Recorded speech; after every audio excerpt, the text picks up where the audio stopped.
కర్ణుడి కథ. కర్ణుడు పసిపాపగా యమునా తీరం వద్ద బుట్టలో తేలుతూ కనిపించాడు.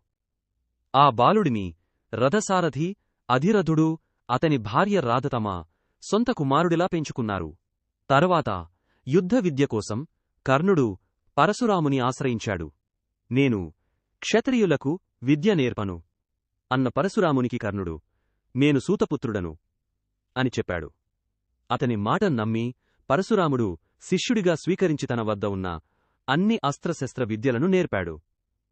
ఒకరోజు పరశురాముడు కర్ణుని తొడపై తలపెట్టి విశ్రాంతి తీసుకుంటుండగా ఇంద్రుడు కందిరీగ రూపంలో వచ్చి అతని తొడను గట్టిగా కరిచాడు. రక్తం ధారలా కారుతున్న గురువుని నిద్ర లేపకూడదని కర్ణుడు కదలకుండా సహించాడు. రక్తం తగిలి మేల్కొన్న పరశురాముడు, ఇంత నొప్పి తట్టుకునేది క్షత్రియుడే. నువ్వు నన్ను మోసగించావు. అందుకే నా శాపం. నీకు అస్త్రవిద్య అత్యవసరమైన క్షణంలోనే నీ విద్యలన్నీ మరచిపోతావు అని కోపంగా వెళ్ళిపోయాడు. ఆ శాపమే కర్ణుని జీవిత గమ్యాన్ని మార్చింది.